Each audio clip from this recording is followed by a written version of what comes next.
Traveling Code, desvendando códigos da matriz. Vindo à 7ª aula de Python, hoje nós vamos aprender conjuntos. A aula anterior foi sobre dicionários. Se você não assistiu essa aula, o card está aqui em cima. Então vamos seguir tradicionalmente com o nosso procedimento, que é copiar o título do notebook.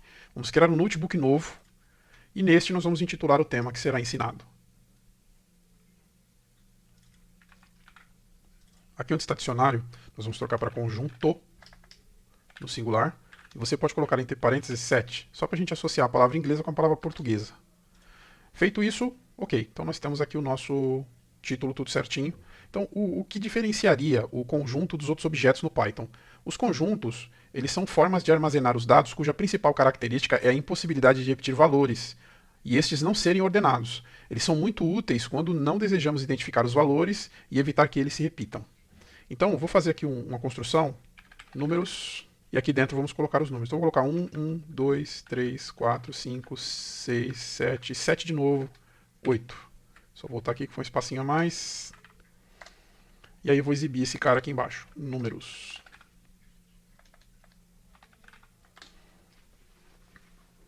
Aí o Google Colab vai alocar recursos aqui, como nós não executamos essa primeira vez, só um instantinho. Muito bom. Então veja que aqui no nosso conjunto nós temos o número 1 repetido e temos também o número 7 repetido. Mas na hora que você construiu o objeto, na hora que nós construímos, ele ignorou as duplicidades e trouxe apenas um de cada um. Legal, né? Vamos fazer aquele procedimento padrão que a gente sempre faz, que é listar, né, os métodos do objeto. Então eu vou criar uma list comprehension aqui, depois lembrando que a gente vai ter uma aula só de list comprehension, dict comprehension, dupla comprehension, set comprehension, vai ser um conjunto de aulas bem interessantes para vocês manipularem essa funcionalidade do Python, que era simplesmente incrível, tá? Vou chamar a função dir aqui, vou jogar o objeto aqui dentro, vou criar uma condição aqui, ó, que se não for terminado com underline, underline, ele vai exibir pra gente, e vou executar. Opa, só ficou um errinho aqui, ends with, x for x dir, x for x in, tal. Ó, onde que ficou o erro aqui? Ah, tá, ends with, tá, pessoal? Desculpa, ends. Ah, ends, o S no final. Pronto, exibiu aqui.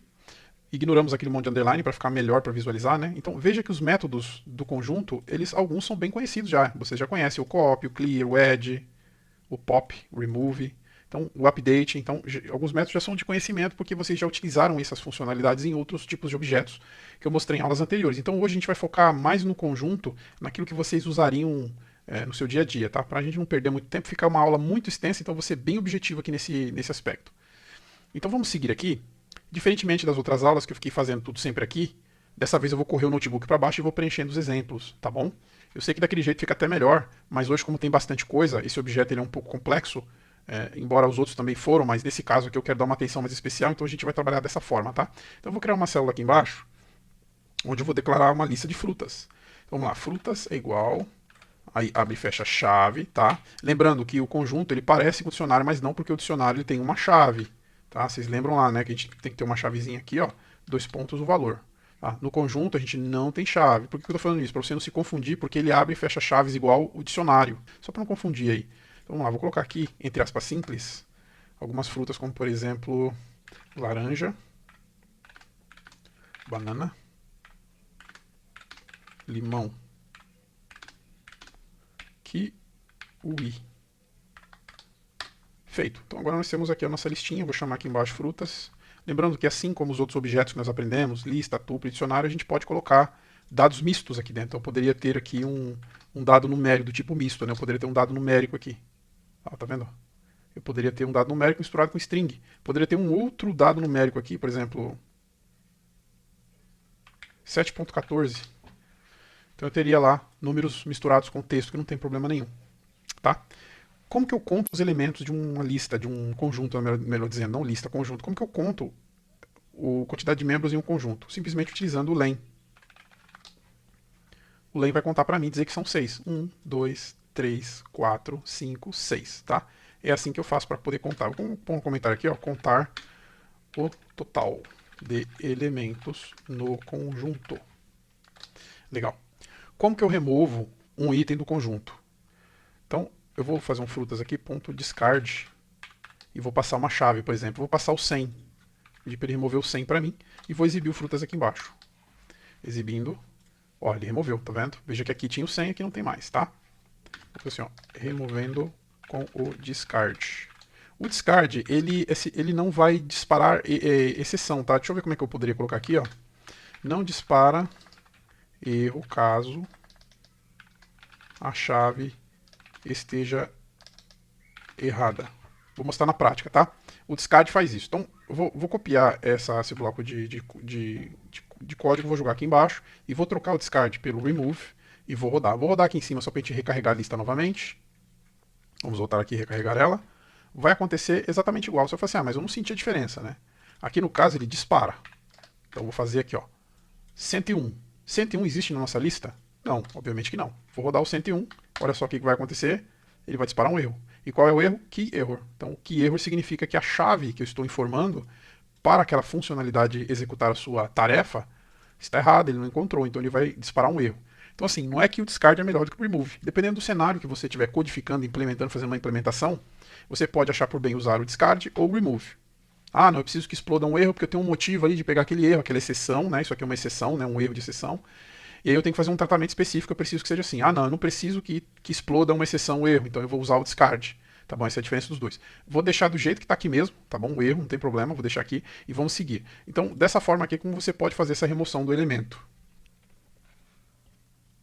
Um outro método que a gente tem é o copy. Então, ó, frutas. Eu vou só rodar aqui em cima, para a gente recarregar nosso conjunto.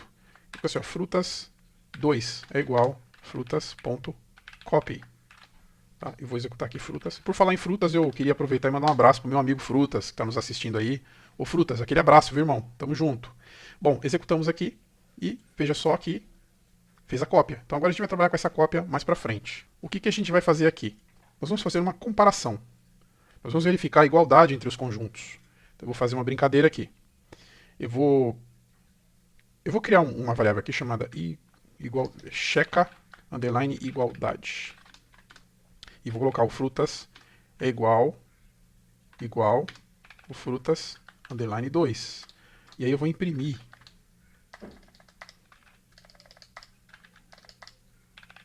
Vou imprimir o checa igualdade aqui embaixo.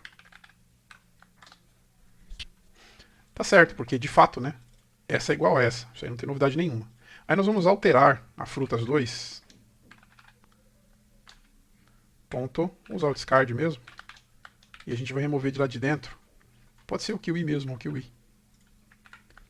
E aí vai vir como false. Porque de fato falta um elemento. Tá? Então é assim que você compara. Então, se você tiver um dia duas listas e você precisar fazer essa comparação se elas são iguais, você pode fazer dessa forma aqui, que é algo bem natural, né? Como se eu estivesse comparando 1 com 1, 2 com 2, ou um string mesmo, né? O nome 1, nome 2. Então é bem tranquilo, bem fluente essa sintaxe aí. Bom, agora vamos fazer uma brincadeira que é de fato trabalhar com aquilo que é focado nos conjuntos, que é união, intersecção e diferença. Então, como que a gente poderia fazer? Eu vou criar um objeto aqui chamado A, e aí vou colocar dentro dele a seguinte sequência numérica: 1, 2, 3, 4, 5.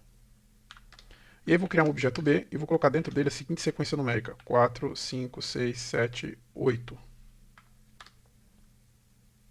E aí a gente vai fazer assim, ó, print A.union. E aí nós vamos passar dentro do union o B. O que ele vai fazer? Ele vai juntar os dois em um só. Ó, executando. Olha só que legal. Ele juntou um com o outro. E veja que ele seguiu a mesma linha, né? Porque ele mesmo se reordena, né? Isso é interessante. Eu não precisei me preocupar que ele fez a ordenação. Se eu inverter esse aqui, por exemplo, eu vou colocar o B, que é quem vai receber a união, e vou jogar o A no lugar do B. E vou executar. Veja que a exibição vai ser exatamente a mesma. Tá? Ele se vira com isso. Isso é muito interessante, tá? Ajuda bastante, né? Você não tem que se preocupar com esse sequenciamento aqui, tem que percorrer depois a lista para ordenar, ele já faz isso sozinho. Uma outra funcionalidade, um outro método é o intersect. Então eu vou fazer aqui de novo um print. Deixa eu só melhorar esse código aqui para vocês. Vou fazer o seguinte, eu vou colocar assim, underline B, union. E vou colocar a expressão aqui. E aqui embaixo a gente só imprime, tá? Vou fazer assim porque fica mais didático, tá? E aí, vamos copiar essa sequência do jeito que tá, a gente repete aqui embaixo, com isso a gente ganha tempo. Aí aqui, eu não preciso nem pôr comentário, porque tá claro, o próprio código explica. Eu acho que isso é mais interessante do que ter que ficar comentando, né? Eu coloquei comentários aqui, mas eu não gosto muito. Eu gosto que o próprio código se explica. Então, nesse caso aqui já está bem claro pra gente que é uma união. Agora eu vou fazer uma intersecção. Então aqui eu vou trocar essa palavra union para intersection, né? Ou intersecção em português. E aqui, onde está o B, vou trocar aqui o B, vou colocar o A no lugar, vou colocar o B. E aqui onde está o union, vou apagar o ponto, vou pôr ponto de novo. E aí vamos chamar aqui, ó, intersection. Ele já trouxe aqui, ó. Jogo intersection. Aí esse objeto intersection, que vai ser gerado com a intersecção de A e B, nós vamos jogar aqui dentro do print e vamos executar. Muito bom, fez uma intersecção. Então ele fez uma intersecção entre os dois conjuntos, onde ele detectou o que tem no conjunto A, que tem no conjunto B. No caso aqui, ó, é o 4. O bom é que a gente, usando o editor aqui do Google Colab, ele já é bem intuitivo, né? Se você seleciona, por exemplo, vai selecionar 1, veja que ele só marca 1 aqui. Selecionei 2, ele só marca 1 aqui. O 3, ele só marca 1 aqui. Se eu selecionar o 4, ele marca 4 aqui, 4 aqui. Então, olha só a intersecção, ó, olha só. 5 mais uma intersecção. Legal, né? Lembra a escola, né? Porque conjuntos é uma matéria de escola, do ensino fundamental, né? Então, veja que interessante. Agora, imagina se a gente tivesse tido uma aula dessa forma, usando Python assim na sala de aula, como que seria mais interessante do que ficar fazendo daquela forma. Se bem que ali, aquela forma também era divertida, fazendo com ciclos, mas a programação, ela torna tudo muito mais divertido. Então, acho que se tivesse sido assim, teria sido mais intuitivo pra gente. Então, vamos fazer a mesma coisa, vamos copiar essa célula aqui e jogar aqui na próxima. E agora a gente vai trabalhar com um método que é o difference. Então, vou apagar aqui o intersection, depois do underline, só pra gente mudar o nome desse objeto, e vou chamar ele de difference, né? Difference. E aí aqui, ó, na hora que está fazendo aqui a operação, vou apagar o intersection, vou apagar o ponto, vou pôr ponto de novo, espera um pouquinho, o Google Colab vai abrir o IntelliSense dele, e a gente vai escrever difference e selecionar, pronto. E aí eu vou atualizar no print aqui para a gente ver a diferença. Então o que ele vai fazer? Ele vai exibir para mim a diferença que existe entre o A e entre o B. E é exatamente isso, né? A diferença entre os dois é que nós não temos no de baixo o 1, 2 e o 3. Ao passo que nós temos o 4 e o 5. Tá? Ah, mas se eu inverter esse aqui, vamos inverter. Se inverter, o que ele vai fazer? Certamente ele vai mostrar o 6, o 7 e o 8. Vamos ver se é isso mesmo? Isso mesmo, ó. 8, 6 e 7. Essa é a diferença, tá? Então, dependendo da forma como você constrói aqui a operação, ele vai se comportar de uma forma, né? Que no caso você está querendo saber qual é a diferença do B com o A. E a gente fez aqui os dois jeitos para inverter. Aí, para ficar só didático, eu vou repetir aqui embaixo e a gente só vai inverter aqui, ó, o B para o A. Só para você ter aí no teu material essa diferença, tá bom? Mas eu fiz com números. Eu consigo fazer com texto? Claro que consegue. A gente pode fazer com texto também, tá? Mas vai ser redundante. O resultado vai ser sempre o mesmo. Ele vai pegar aquilo que está diferente, né? Ou vai pegar a intersecção, ou vai fazer um union, tá ok? Então não tem segredo. Eu usei número porque ficaria até mais intuitivo. Agora, eu vou ensinar para vocês como que a gente converte, fazer conversão de dados, ou seja, converter um conjunto em uma lista ou vice-versa. Então o que eu vou fazer aqui? Eu vou criar uma lista chamada lista frutas. E aí eu vou colocar dentro dessa lista, lembrando que lista eu declaro com abre e fecha colchetes, eu vou colocar entre aspas duplas as seguintes frutas. Aqui pode ser aspas duplas ou aspas simples, tá? Vamos trabalhar com aspas simples para não fazer confusão. E aí eu vou colocar uma maçã aqui dentro, colocar uma banana, vou colocar uma laranja,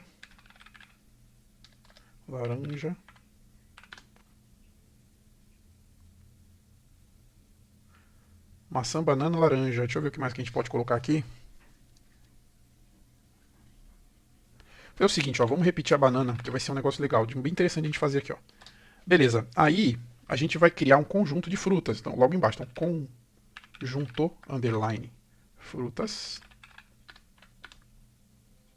E a gente vai fazer um set e vai passar a lista de frutas para dentro do conjunto. E aí a gente vai fazer o quê? Imprimir esse conjunto. Então, só explicando, o que a gente está fazendo? Aqui nós criamos uma lista com essas frutas e depois nós convertemos essa lista em conjunto. Vamos ver o resultado disso? Executando o código. Pronto. Então, nós temos aqui uma lista que foi convertida em conjunto. Eu vou só imprimir essa lista aqui, ó. Ó, quando era uma lista, dois pontos, espaço, passa pela aspinha simples, vírgula, espaço de novo, repete aqui. E executa com Shift Enter. Então, antes era uma lista, depois virou um conjunto. Aí, olha só que interessante, que eu fiquei pensando, eu falei, vou repetir a banana aqui para mostrar para eles. Que legal. Veja que a banana estava repetida, não estava? Pode ver que até o editor do Colab ajuda. Se eu selecionar um cara que já existe, ó, ele aponta para mim, esse cara existe aqui também. Na hora que eu converti para a lista, o que foi que aconteceu? Ele eliminou a duplicidade. Tá? Então, a característica aí que eu falei de trabalhar com conjunto. Vamos fazer mais uma brincadeira dessa? Só que vamos fazer agora com cores, por exemplo. Então, vamos lá, o conjunto, cores, é igual, só que agora a gente vai fazer o contrário. A gente vai criar um conjunto de cores e vai transformar esse conjunto de cores em uma lista. Então a gente vai fazer assim, ó, abre e fecha chaves. E aqui dentro a gente vai começar a declarar as nossas cores. Então, primeira cor, vermelho. A segunda, azul. A terceira, verde. E aí, vamos criar uma lista de cores. E essa lista, nós vamos fazer o oposto. A gente vai converter o conjunto para a lista. Então a gente vai chamar a lista, abre e fecha. E dentro nós vamos passar como parâmetro o conjunto. Conjunto cores. E aí a gente vai imprimir. Lista, cores. Só que antes de mais nada, eu vou só dar um print aqui, ó. E vou colocar assim, ó. Quando era um conjunto. Dois pontos, espaço, passa pela espinha, vírgula, e aí coloca o objeto aqui, ó, conjunto cores. E aí vamos executar o nosso código. Então, antes era assim e depois ficou assim. Tá? Simples, né? Não tem segredo. Lembrando que quando você olha para quem está abrindo o objeto e fechando, a gente já identifica, né? Que no caso aqui, ó, é um conjunto. Por que eu sei que é um conjunto?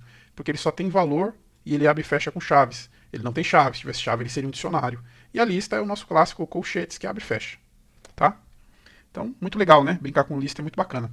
Agora, eu vou percorrer aqui, embora a gente não vai entrar nesse detalhe, porque isso é uma coisa que a gente vai mexer lá na frente, tá? Mas eu quero mostrar aqui, por exemplo, se eu quisesse pegar essas palavras aqui e colocar em maiúsculo, como que eu faria? Eu posso usar aqui, né? Eu vou fazer um spoiler aqui, do que a gente vai estudar lá na frente depois. Mas eu vou colocar aqui, vou criar aqui um set comprehension. Aqui é uma forma de percorrer a lista, né? Um recurso. Então eu vou colocar aqui dentro, ó, C for C in. Aí eu vou chamar ali o conjunto que nós criamos, ó, conjunto underline cores. E aí, eu vou rodar assim só para vocês verem o que vai acontecer, tá? Vou rodar, ó. Ele vai exibir, não tem segredo nenhum, né? Ele percorreu e exibiu. E ele exibiu de uma forma que ele respeitou o objeto sendo ele um dicionário não, perdão, um conjunto, né? Respeitou o objeto como ele sendo um conjunto, veja que abre e fecha chaves. E aí, para mim fazer as letras ficarem maiúsculas, como que eu faria isso? Eu colocaria um ponto aqui, ó, nesse C, porque esse C é a nossa saída do laço. Isso é um laço, tá? Depois a gente vai entrar em laço depois. If é uma aula bem rápida, não tem muito segredo, isso aí é tranquilo. Mas só para explicar que o list comprehension você pode entender como se fosse um laço de uma linha. Tá? Então eu vou colocar um ponto aqui e vou chamar o método uppercase, que no caso é o upper, né? O método upper. Se você pôr o mousezinho aqui em cima, ele vai trazer a documentação, vai explicar como que você usa. É um método que você não passa parâmetro nenhum, ele retorna o quê? Essa flechinha significa retorno. O que o método te devolve? No caso, ele vai devolver o quê? Um string em maiúsculo. Vamos rodar aqui. E pronto, é isso. Tá? Nós temos aí uma listagem que está em maiúsculo. E eu poderia jogar isso no outro conjunto novo e ter isso transformado, ou no mesmo conjunto, tá? Eu poderia jogar no mesmo conjunto. Vou fazer aqui para vocês verem, ó. Igual. E aí vou exibir o conjunto aqui embaixo. Tá? Ele vai converter tudo para maiúsculo. Agora vamos fazer uma outra brincadeira aqui, que é verificar a existência de subconjunto e superconjunto. Vou fazer o exemplo aqui para vocês entenderem. Vou declarar um objeto chamado A. Ele vai ser um conjunto que vai possuir o número 1, 2 e 3. Vou declarar um outro objeto, que é o B. Ele vai ser um conjunto que vai possuir os valores 1 e 2. Vou declarar um terceiro objeto, que é o C. E ele vai ser um conjunto que vai possuir o 4 e o 5. Aí eu vou fazer aqui uma expressão. Vou fazer dentro do print, tá? Da função print. Aí eu vou colocar assim, ó, b.is subset. Essa função aqui, ó, is subset, e vou passar o a como parâmetro. Então o que ele vai fazer aqui? Ele vai verificar se o b é um subconjunto de a. Eu vou executar para vocês verem aqui só o resultado, tá? Olha, ele diz que sim. Agora, como que ele sabe? Ele sabe, por quê? Porque ele entende que o 1 e o 2 são valores que também já existem no A. Olha só que interessante. Vamos fazer toda essa implementação completa aqui, e aí a gente vai seguir. Eu vou só pôr um comentário aqui, ó. Verifica se o B é subconjunto do A. E aí vamos fazer uma outra implementação aqui. Vou chamar a função print de novo. Daí eu vou passar para ela o A.is superset. Eu quero saber agora se é o superset de B. E aí eu vou colocar aqui um comentáriozinho aqui, ó. Verifica se A é superconjunto de B. E vou rodar. E vai dizer que sim também. Veja que ele faz essa verificação, uma simples expressão. Eu não precisei fazer lá, supercorrer, verificar nada. É um método que está dentro do objeto. A gente chama esses métodos, né, de built-in, né? Ele está built-in ali dentro.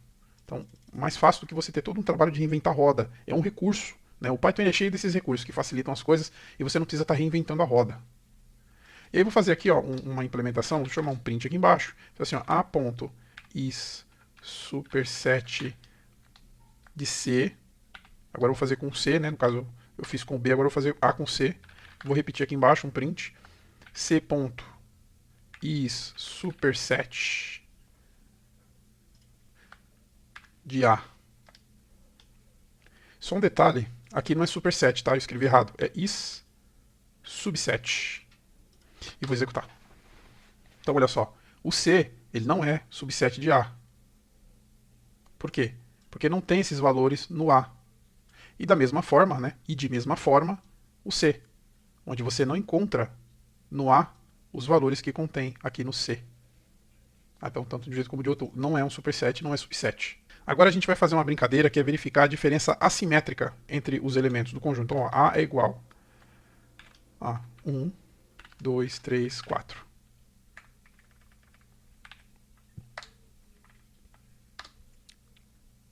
B é igual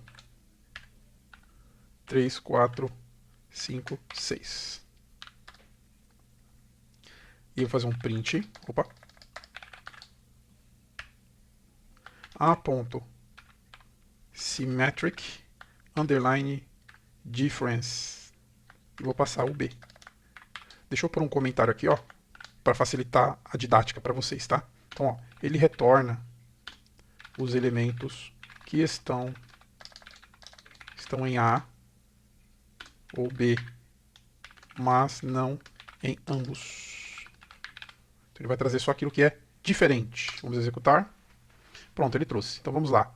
Lembrando que o editor aqui ajuda a gente, né? Então, ó, um só existe em um dos dois. O 2 só existe em um dos dois. O 5 só existe em um dos dois. Veja que quando eu seleciono, o editor não identifica uma réplica dele aqui. E o 6. Mas e o 4? O 4 existe, olha a réplica aqui, ó.